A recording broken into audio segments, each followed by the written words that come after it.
Paralympic போட்டியில் மூன்றாவது முறையாக பதக்கம் வென்ற தமிழக வீரர் மாரியப்பன் தங்கவேலுவிற்கு முதலமைச்சர் மு.க.ஸ்டாலின் பாராட்டு. தன்னுடைய சாதனைகளால் பலருக்கு ஊக்கமாக திகழும் நமது தங்க மகனின் பயணம் தொடரட்டும் என்றும் எக்ஸ் தளத்தில் வாழ்த்து. கனமழை வெள்ளத்தால் கடுமையாக பாதிக்கப்பட்டுள்ள ஆந்திராவில் பச்சிளம் குழந்தையை பாகுபலி பாணியில் பெட்டியில் வைத்து காப்பாற்றிய பெற்றோர்.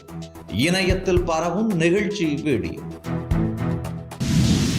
அமெரிக்கா சென்றுள்ள முதலமைச்சர் மு.க.ஸ்டாலின் நேரம் கிடைக்கும் போதெல்லாம் ஜிம், விளையாட்டு என ரிலாக்ஸ் செய்கிறார். சிகாகோவில் சைக்கிள் ரைடு சென்ற காட்சி தொடர்பான வீடியோ இணையத்தில் வைரல்.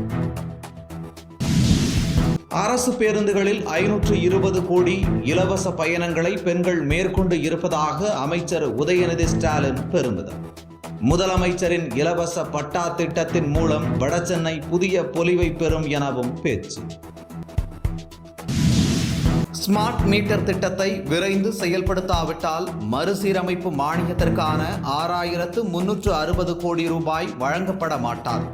தமிழக அரசுக்கு மத்திய அரசு எச்சரிக்கை. தமிழில் தன்னால் வாசிக்க முடியும் என்றும் பேசுவதுதான் சிரமமாக உள்ளது என்றும் ஆளுநர் தகவல். விரைவில் தமிழில் பேசுவேன் என்றும் உறுதி. முதலமைச்சர் மு.க.ஸ்டாலின் முன்னிலையில் ஈடன் நிறுவனம் புரிந்துணர்வு ஒப்பந்தம். 200 கோடி ரூபாய் முதலீட்டில் 500 பேருக்கு வேலை வாய்ப்பு. பாரா ஒலிம்பிக் போட்டி வரலாற்றில் முதல் முறையாக 20 பதக்கங்களை பெற்று இந்தியா அசத்தல். தமிழகத்தைச் சேர்ந்த மாரியப்பன் தங்கவேலு 3வது முறையாக பதக்கம் வென்று சாதனை. மருத்துவ கல்லூரிகளில் காலியாக உள்ள முதல்வர் பதவிகளை நிரப்ப தமிழக அரசுக்கு சென்னை உயர்நீதிமன்ற மதுரை கிளை உத்தரவு. மருத்துவக் கல்லூரி நியமன நடவடிக்கைகளை நீதிமன்றம் கண்காணிக்கும் என்றும் எச்சரிக்கை.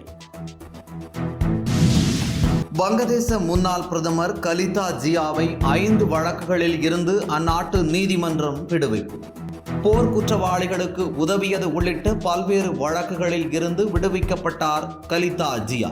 இந்தியா முக்கிய செய்திகளை உடனுக்குடன் தெரிந்து கொள்ள சப்ஸ்கிரைப் பண்ணுங்க, பெல் பட்டனை பிரஸ் பண்ணுங்க. என்றும் உங்களுடன் மை இந்தியா.